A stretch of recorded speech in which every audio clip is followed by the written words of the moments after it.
नमस्कार, मैं सुमन शर्मा आप सबका स्वागत करती हूँ। आज का जो मेरा विषय है वो हिंदी की प्रमुख पत्रिकाएं हैं। हिंदी की प्रमुख पत्रिकाएं लेकर के आपके साथ है। हिंदी की जो प्रमुख पत्रिकाएं हैं, पहले हमने हिंदी पत्रकारिता का उद्भव और विकास पढ़ा है, लेकिन आज हम उसकी मुख्य पत्रिकाएं पढ़ना चाहते हैं। ये भूमिका सबसे पहले लिखना होता है। तो आधुनिक हिंदी साहित्य का जो इतिहास है वो बहुत ही ज़्यादा पुराना है और समय के साथ साथ इसमें बहुत इसका विकास होता रहा है। तो उसमें हिंदी पत्रकारिता ने अपना बड़ा महत्वपूर्ण योगदान दिया है। तो इससे सबसे पहले हम बात कर लेते कि प्रथम जो है हिंदी का समाचार पत्र।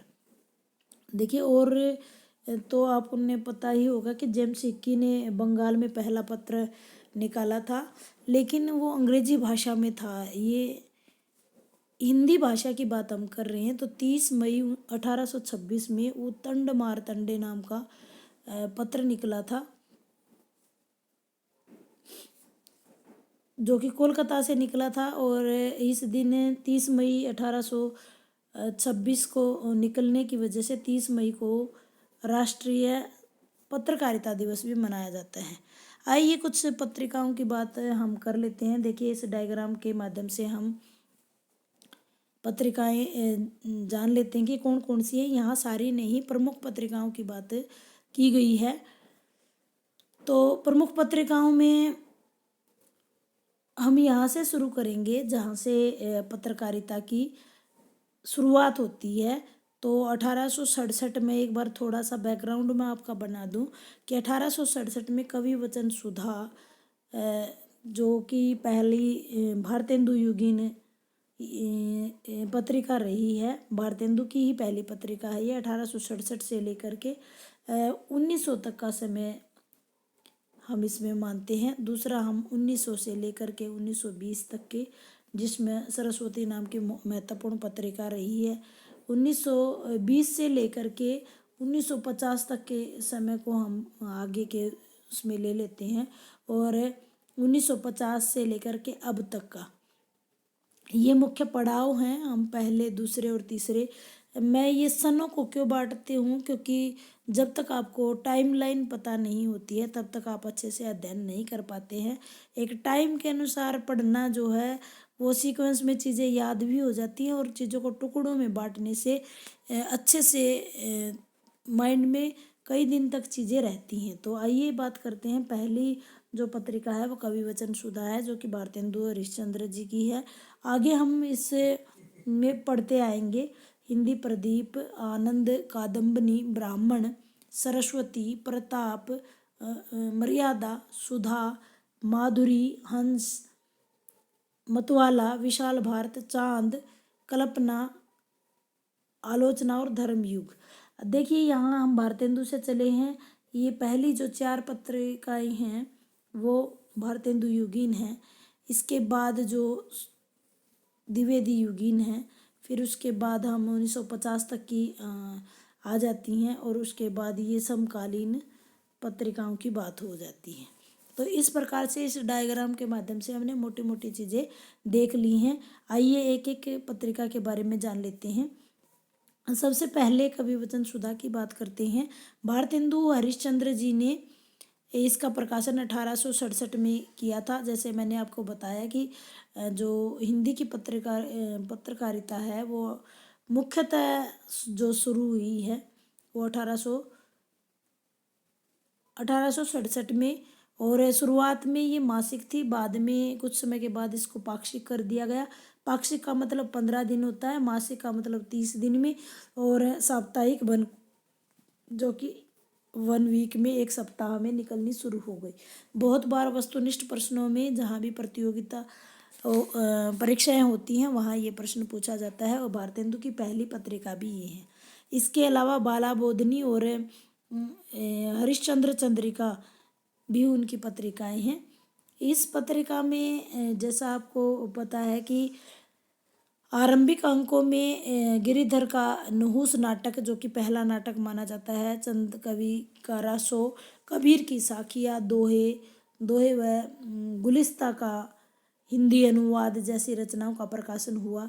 इसमें साहित्य के अतिरिक्त सामाजिक राजनीतिक विषयों पर भी लेख लिखे जाते थे। इस काल के सारे लेखक, जो कि भारतेंदु मंडल के लेखक कहलाते हैं, राधाचरण गोस्वामी, बद्रीनारायण प्रेमधन, अंबिका दत्त व्यास थे, जिनमें पहले भारतेंदु के लेख छपते थे। कवि वचन सुधा से आरंभ हुआ है, और उस समय पर जब कवि वचन सुधा छपती थी तो अंग्रेजी सरकार का बोलबाला था।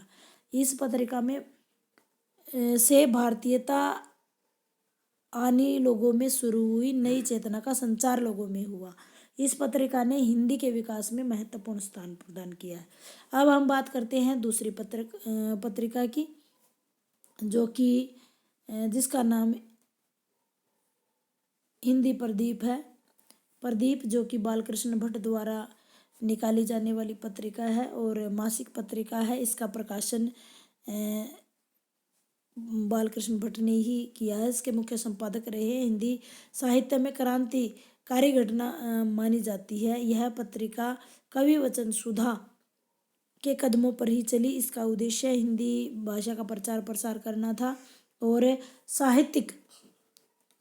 साहित्यिक भी थी, और बाद में राजनीतिक बातें भी इसमें छपनी शुरू हो गई, यानी राजनीति का मिश्रण होना शुरू हो गया। भारतीय राष्ट्रीय कांग्रेस की स्थापना के बाद इसमें देशभक्ति की भावना भी उजागर हुई। आइए तीसरी पत्रिका की बात करते हैं। ये थोड़ा सा दिखता नहीं है, लेकिन मैं इसमें सारी मोटी मोटी बातें आपको बता देती हूँ। आनंद कादम्बनी तीसरी पत्रकारिता हुई, और ये सारी पत्रिकाएं जो है भारतेंदु युगी नाम पढ़ रही हैं। बद्री नारायण प्रेमधन द्वारा ये पत्रिका जो है संपादित होती थी, और इसमें कविताओं की प्रधानता थी। आनंद, जैसा आपको पता है, काव्य में आनंद की अनुभूति होती है, तो आनंद प्रेम में आनंद की प्राप्ति होती है, तो याद कर सकते हैं आप बद्री नारायण प्रेमधन। और कविताओं की इसमें प्रधानता रही है। इसमें इसके साथ साथ धर्म, इतिहास, अनेक विषयों पर ये संपादकीय लेख इसमें छपते रहे हैं। विभिन्न क्षेत्रों में सुधारवादी दृष्टिकोण इसका रहा है। आइए अगली पत्रिका की बात कर लेते हैं, जो कि है ब्राह्मण। सन 1883 में ये कानपुर से इसका प्रकाशन हुआ, और पंडित प्रताप नारायण मिश्र जी ने ये एक मासिक इसका संपादन किया, और ये एक मासिक पत्रिका थी। मिश्र जी का अधिकांश साहित्य इसी पत्रिका में छपा है। यह पत्रिका गद्य साहित्य में महत्वपूर्ण, देखो इससे पहले वाली आनंद कादम्बनी काव्य में काम करती थी, और ये गद्य में काम करती है। मिश्र जी की भाषा अत्यंत सरल थी, इसलिए इसमें देश प्रेम, हास्य व्यंग्य, सत्य कथन, साहस जो है कूट कूट कर भरा हुआ था। अब आइए बात हम द्विवेदी युग में पहुंच जाते हैं, और सरस्वती पत्रिका की बात करते हैं। 1900 में हिंदी साहित्य में सरस्वती पत्रिका का प्रकाशन हुआ, और इलाहाबाद से ये प्रकाशित हुई। इलाहाबाद में चिंतामणि घोष ने एक मासिक पत्रिका निकालने की योजना बनाई, जिसमें एक मंडल तैयार किया गया, जिसमें श्याम सुंदर दास, राधा कृष्ण दास, जिसे द्वितीय भारतेंदु भी कहा जाता है, जगन्नाथ प्रमुख थे। और 1901 में इसका संपादन श्याम सुंदर दास जी ने किया। 1903 से लेकर 1920 तक महावीर प्रसाद द्विवेदी जी इनके संपादक रहे हैं, और इस पत्रिका ने गद्य साहित्य की भाषा को व्यवस्थित किया, और द्विवेदी जी की लगन मेहनत से यह पत्रिका इतिहास में विरल बन गई, यानी इसके जैसे पत्रिका जो है, इसका नाम हिंदी साहित्य के इतिहास में अमर हो गया।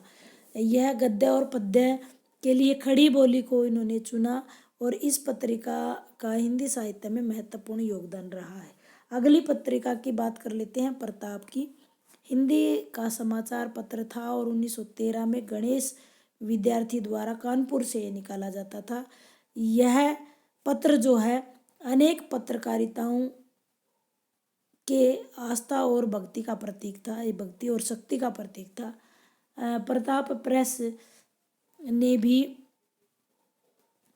यानी एक कंपोजिंग अक्षरों का या फिर बारूद का कार्य जो है हिंदी पत्रकारिता में इसने किया है। अनेक प्रकार के बम बनाने का सामान इसमें मिलता था, लेकिन पुलिस जो है वो कभी भी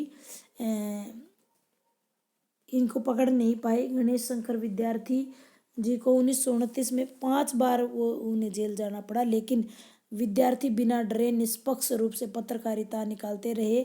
और प्रताप प्रेस का तहखाने में एक पुस्तकालय भी था जिसमें अनेक पत्रिकाएं जो है रखी हुई थी।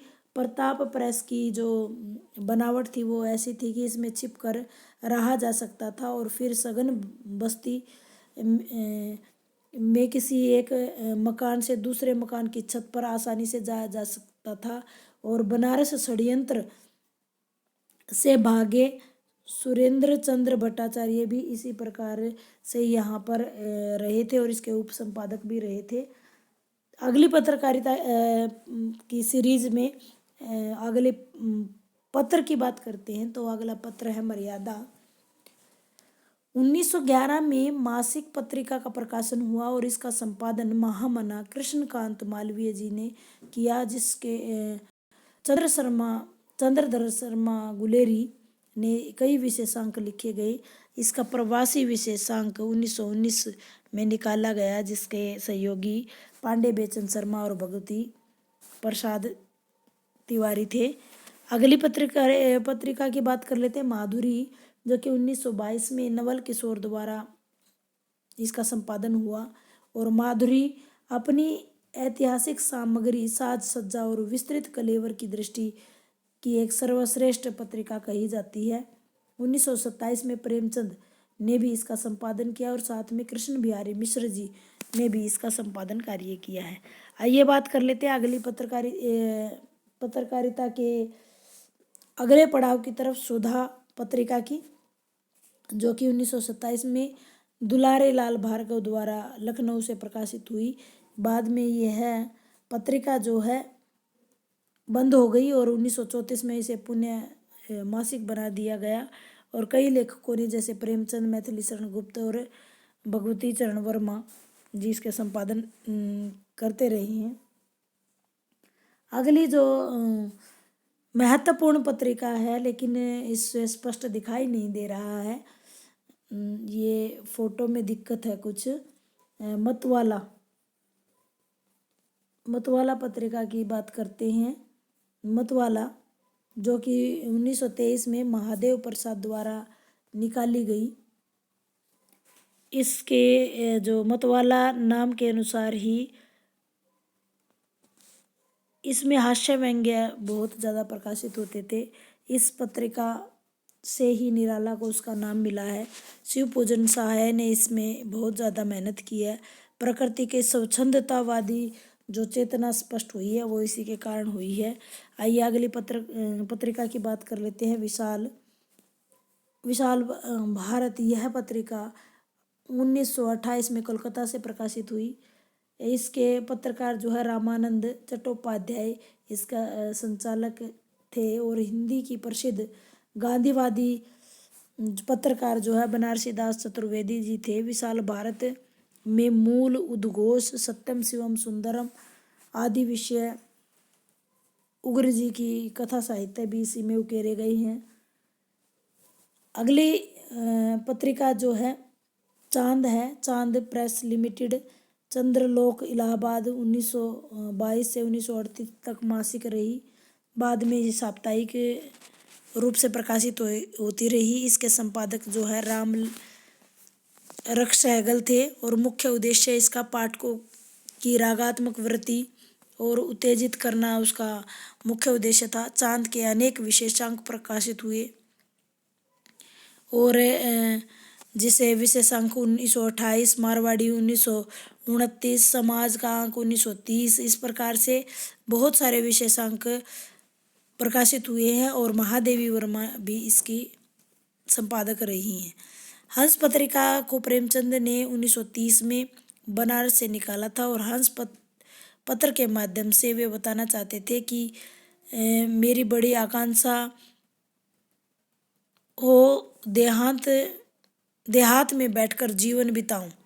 उनका उद्देश्य देहात में रहकर देहातियों से मिलजुल कर रहना था। हंस के माध्यम से प्रेमचंद ने अपने साहित्य को जनमानस तक पहुंचाया है। अगली जो समकालीन पत्रिकाओं की बात शुरू करते हैं, वो है कल्पना। इसका प्रकाशन वर्ष 1949 है, हैदराबाद से हुआ। हिंदी क्षेत्र है जिसमें हैदराबाद, ये द्विमासिक पत्रिका है और इस काल की प्रतिष्ठा संपन्न पत्रिका है। इसके संपादक आर्येंद्र शर्मा है। आलोचना पत्रिका की बात करते हैं, सर्वाधिक लंबे समय तक चलने वाली पत्रिका, आज भी ये चल रही है। इसका प्रकाशन राजकमल प्रकाशन प्राइवेट लिमिटेड से हो रहा है। 2 बार भंग होने की वजह से इसमें 3 दौर माने जाते हैं। पहला दौर 1951, जिसके संपादक शिव प्रसाद यानी शिवदान सिंह चौहान। दूसरा दौर 1967 से, इसके संपादक नामवर सिंह। और तीसरा दौर 2000 ईस्वी से श्रीवास्तव इसके संपादक रहे हैं। आइए अगली पत्रिका की बात कर लेते हैं, पहल, जो कि एक अनियतकालीन पत्रिका है। इसका कोई समय फिक्स नहीं है, जबलपुर से निकलती है, ज्ञान रंजन के संपादन में ये संपादित होती है। इसके अलावा 17वीं जो पत्रिका है वो समांतर है, मासिक पत्रिका, और दिल्ली से निकलती है। हरिगंधा हरियाणा साहित्य अकादमी द्वारा 1985 में निरंतर जारी थी और साहित्यकारों की प्रेरणा और हिंदी भाषा के प्रचार प्रसार के लिए आज भी हरिगंधा निकलती है। निष्कर्ष के तौर पर मैं कहना चाहूँगी कि ये पत्रिकाएं जो है ये हमने 16 नंबर के हिसाब से या 20 नंबर के हिसाब से लिखा है। बहुत सारी पत्रिकाएं ऐसी रहती हैं जिनका वर्णन यहाँ करना संभव नहीं है। निष्कर्ष के रूप में हिंदी साहित्य को बढ़ाने में पत्र पत्रिकाओं का बहुत ज़्यादा योगदान रहा है। भाषा को सुधारने में, देशभक्ति और राष्ट्रीयता की भावनाओं को फैलाने में, गद्य और पद्य में भाषा के परिष्कृत रूप का वर्णन करने में, विचारधाराओं को आगे बढ़ाने में, संपादकीय लेखों का पत्रकारिता के क्षेत्र में आलेख, फीचर, संस्मरण, यानी ये सब कुछ बढ़ाने में पत्रकारिता का अहम रोल रहा है और आगे भी ऐसे ही यह अपनी महत्वपूर्ण भूमिका जनमानस तक पहुंचाती रहेगी और सरकार की नीतियों पर भी ये ध्यान रखती रहेगी, जनमानस को जागरूक बनाती रहेगी। उम्मीद करती हूँ जानकारी आपको अच्छी लगी होगी। अब एक प्रश्न का समय आता है, तो मैं आपसे पूछना चाहूँगी कि राष्ट्रीय पत्रकारिता दिवस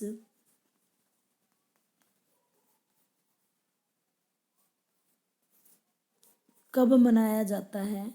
आप कमेंट बॉक्स में कमेंट कर सकते हैं। धन्यवाद।